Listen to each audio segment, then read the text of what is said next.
பத்திரிகை நண்பர்களுக்கு வணக்கம். நான் இந்த அளவுக்கு எதிர்பார்த்து நடிக்கல. ஜீப்ரால ஒவ்வொரு நாளும் வந்து பாசிட்டிவ் ரிவ்யூஸ் வந்துகிட்டே இருக்கு. அதுல ஃபர்ஸ்ட் எங்க ஊர்க்காரங்க தான், கோயம்புத்தூர் டிஸ்ட்ரிபியூட்டர்ஸ். பொதுவா ஒரு படம் எப்படி இருக்குன்னு டிஸ்ட்ரிபியூட்டர் கிட்ட மட்டும் நான் கேட்கவே மாட்டேன். இருக்கு அப்படின்னு ஒரு இழுப்பாங்க. எவ்வளவு லாபம் வந்தாலும் அது ஒரு பத்தாத மாதிரியே ஒரு விஷயம் சொல்லுவாங்க. ஆனா இவங்க வந்தோடனே வந்து கை கொடுத்து படம் சூப்பரா போயிட்டு இருக்கு அப்படின்றாங்க. அதுதான் வந்து ரொம்ப சந்தோஷம். இங்க வந்ததுக்கு அப்புறம் நம்ம ப்ரொடியூசர் பாலா சார், நேற்று டெல்லியில ஹவுஸ்ஃபுல் சார் அப்படின்னு. ஹிந்தி டப்பிங் ரிலீஸ் பண்ணிட்டீங்களா? இல்ல சார், தெலுங்கு ஹவுஸ்ஃபுல் சார் அப்படின்னு. என்னடா அது நியூஸுக்கு இப்படி அள்ளிட்டு வந்துட்டு இருக்கு அப்படின்னா, சரி சார் எவ்வளவு ஸ்கிரீன்ஸ் போட்டிருக்கேன் அப்படின்னா 1000 ஸ்கிரீன் போட்டிருக்காங்களாமா இந்த படம். பெரிய விஷயங்க. இங்க என்னுடைய அன்பு தம்பி சத்யதேவ நான் வருக வருகன்னு வரவே இருக்கிறேன்.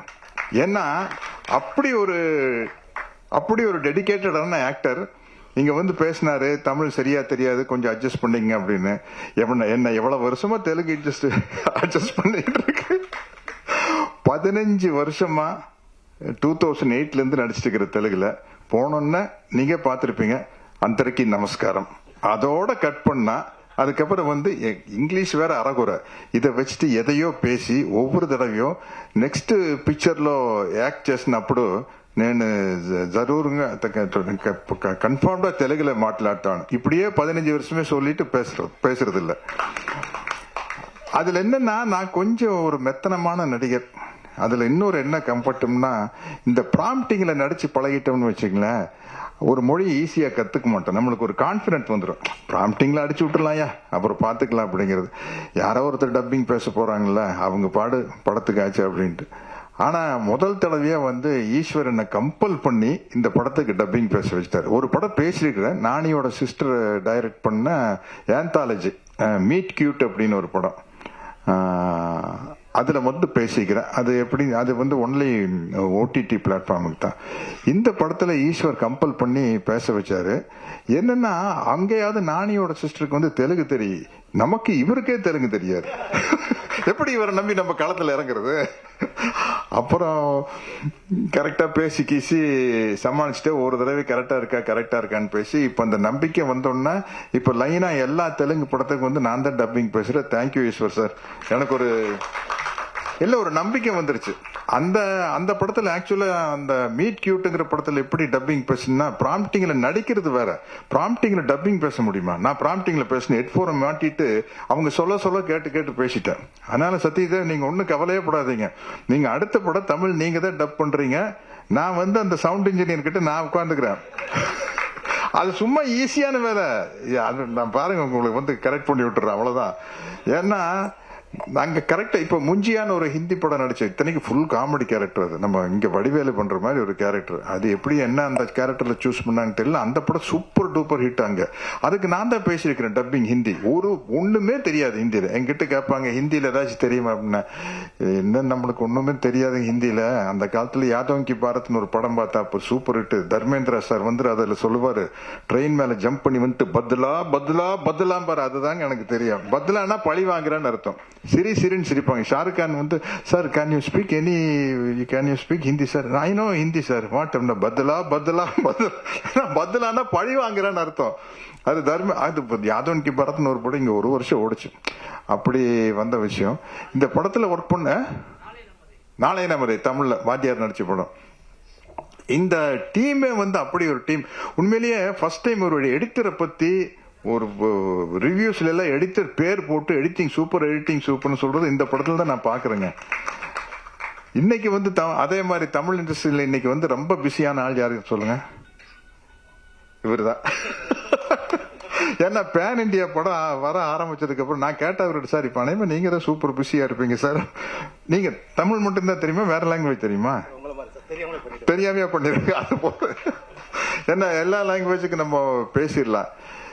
இந்த அளவுக்கு எனக்கு இங்க எல்லாரும் வந்து நம்ம ஆளுங்க. அதனால வந்து பாலா சார் வந்து இதுக்கு போட்ட எஃபர்ட், அந்த பாலா சாருடைய தைரியம், இந்த ஸ்கிரிப்ட் மேல வச்சு தைரியம். சத்தியமா சொல்றேன், சத்தியத்தில் எனக்கு நம்பிக்கை இல்லை, சாரி, உண்மையா சொல்றேன். ஏன்னா அது வேற, ஆஹா நாத்திகன் சத்யராஜ் சத்தியமாக என்று சொல்லிவிட்டார் அப்படின்ட்டு, அது வேண்டாம். உண்மையிலேயே பாலா சார் வந்து நீங்க ஒரு பெரிய எக்ஸாம்பிளா வச்சுக்கோங்க ப்ரொடியூசர்ஸ் எல்லாம். ஏன்னா வந்து தயவு செய்து ஒரு படம் பண்ணையில ஸ்கிரிப்டை படிங்க படிங்க படிங்க, படிச்சு பார்த்து இது பெரிய அலசி ஆராய்ஞ்சு அப்புறம் இறங்குங்க. தயவு செய்து அறகுறையா வந்து படம் எடுக்கிறேன்னு வந்துடாதீங்க, ஏதோ ஒரு படம் எடுக்கணுமேன்னு வந்துடாதீங்க. கொஞ்சம் அதுல, ஏன்னா மற்றவங்க எல்லாம் காசை வாங்குறவங்க, நீங்க ஒரு ஆள் தான் காசை போடுறவங்க. அது என்ன மாதிரி கேரக்டர் ஆர்டிஸ்டுக்கு இன்னும் ஜாலி. நம்ம ஒரு 10 படம் நடிக்கிறோம், அட போகிட்டே 2 படம் போனாலும் ஓகே வந்தாலும் ஓகே அப்படி இருப்போம். ஆனா ப்ரொடியூசர் வந்து இந்த அளவுக்கு டெடிகேட்டடா இருந்தா தான் ஜெயிக்க முடியும். அந்த அளவுக்கு எஃபர்ட் போட்டு பண்ணிருக்காரு பாருங்க. அப்புறம் நம்ம மறுபடியும் சொல்லணும், சத்யதை பத்தி தான் சொல்றேன். அவர் சொல்றாங்க பாருங்க, இந்த படத்துக்கு எந்த அளவுக்கு ப்ரமோட் பண்ணாருன்னு பாலா சார் தான் சொல்லியிருக்காரு. நான் உண்மையிலேயே சொல்றேன், நீங்க நம்ப மாட்டீங்க, நான் தியேட்டர்ல போய் படமே அமைதிப்படை படத்தை நான் இது வரைக்கும் தியேட்டர்ல பார்த்தது இல்லைங்க. உண்மையிலேயே பார்த்தது இல்லை. பார்த்துட்டு வந்து படம் சூப்பரா இருக்குன்னு சொல்லுவாங்க, அதை அவ்வளவுதான். வால்டர் வெற்றி வேலை பார்த்தது இல்லை. நான் நடிச்ச பெரிய பெரிய படம் நான் தியேட்டருக்கே போய் பார்க்கறது இல்லை.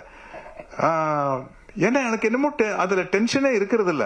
நல்லா இருந்தா ஓட போகுதுப்பா அப்படின்ட்டு. ஒரு தடவை மிஸ்டர் பாரத் ரெடி ஆயிட்டு, துளசி அண்ணன் தானே அதுக்கு பிஆர், மிஸ்டர் பாரத் ரெடியா, மிஸ்டர் பாரத் படம் ரிலீஸ் ஆயிருச்சு. நான் ஏவிஎம் கார்டன் தியேட்டர்ல விடிஞ்சா கல்யாண படம் டப்பிங் தியேட்டர் பேசிட்டு இருக்கிறேன். திடீர்னு ரஜினி சார் வந்துட்டார். சார் சார் சார் வாங்க சார் அப்படின்னு. சத்யராஜ் எப்படி படம் நீங்க தியேட்டர்ல பாத்தீங்களா மிஸ்டர் பாரத், இப்படியா அப்படியா, எப்படி எப்படி எப்படி இப்படி சார்? நான் ஒன்னும் விசாரிக்கல சார். ஏன்னா உங்களுக்கு டென்ஷனா இருக்காத ஒரு படம் ரிலீஸ் ஆகல? இல்ல சார், நடிச்சிட்டோம், நல்லா ஓடிச்சுன்னா 10 ப்ரொடியூசர் வர போறாங்க, நல்லா ஓடலன்னா ஒரு மாசத்துக்கு நம்ம வீட்டு பக்கம் ஆள் இருக்காது, அவ்வளவுதானே சார் அப்படின்னு. எப்படி இவ்வளவு கூலா இருக்கீங்க அப்படின்னாங்க அப்படின்னு கேட்டாரு. அது மாதிரி பெரிய ஒரு டென்ஷன் ஆயிக்கிற பார்ட்டி இல்ல. பட் ஆக்சுவலா ஒரு ஹீரோன்னு உங்களை மாதிரி தான் இருக்கணும். இந்த மாதிரி டாலி தனஞ்சயன் அவர் வரல, அவங்க எல்லாருக்கும் பாராட்டுகள். சத்யா, இன்னொரு ஆக்டர் சத்யா நம்ம பேர்ல அவர் இருக்காரு, காமெடி ஆக்டர், அவர் சீன் எல்லாம் வந்து தியேட்டர்ல தெரிக்குதுன்னு சொல்லிட்டாங்க.